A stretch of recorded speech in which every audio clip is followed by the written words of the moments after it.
Kidlat News Updates. Mga balita ngayon, Police Senior Master Sergeant Mollanido tanggal sa serbisyo kaugnay ng pagkamatay ng kanyang mag-ina.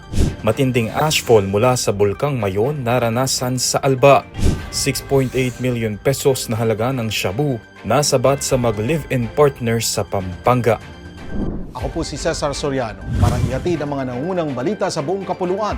Ngayon, Sinibak sa serbisyo ang isang pulis matapos mapatunayang nagkasala sa grave misconduct kaugnay sa paghawak sa pagkamatay ng kanyang estranged wife na si Police Senior Master Sergeant Diane Marie Mollanido at anak nitong si John Ismael. Ayon sa National Police Commission on NAPOLCOM, napatunayang may pananagutan si Police Senior Master Sergeant John Mollanido sa grave misconduct, neglect of duty at conduct unbecoming of a police officer. Lumabas sa investigasyon na pinadali umano ng pulis ang agarang cremation sa mga labi ng mag-ina kahit hindi pa tapos ang medical legal examination, dahilan upang masira ang mahalagang ebidensya sa kaso. Binigyang diin ng NAPOLCOM na malinaw itong paglabag sa batas laban sa obstruction of justice at sa umiiral na patakaran sa paghawak ng mga labi sa mga kasong may investigasyon. Samantala, nagpapatuloy naman ang kasong murder laban sa 3 suspect sa pagpatay sa mag-ina kaugnay umano ng naudlot na bentahan ng sasakyan sa Quezon City noong Enero.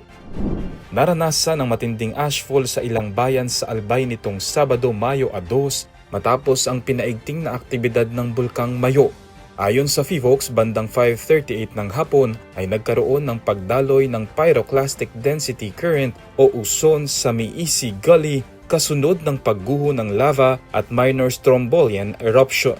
Dahil dito bumagsak ang makapal na abo sa hindi bababa sa 52 barangay sa mga bayan ng Kamalig, Ginubatan, Daraga at ilang bahagi ng Ligao City na nagdulot ng halos zero visibility sa ilang kalsada. Agad na nagsagawa ng cleanup operation sa mga apektadong lugar para alisin ang mga bumagsak na abo sa kalsada nang maiwasan ng aksidente.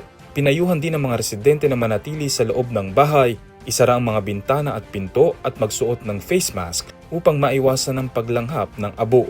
Nananatili sa Alert Level 3 ang Bulkang Mayon habang patuloy na ipinagbabawal ang pagpasok sa loob ng 6-kilometer permanent danger zone.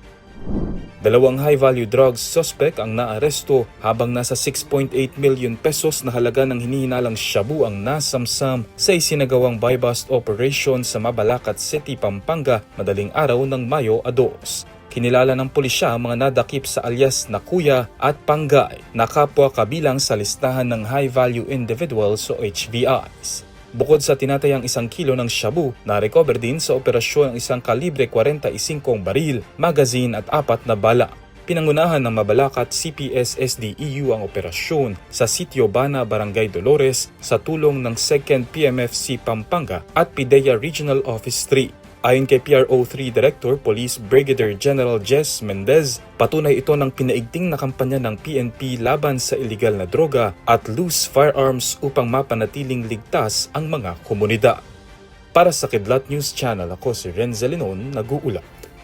ako po si Cesar Soriano kasama nyo sa bawat pagbuto ng balita.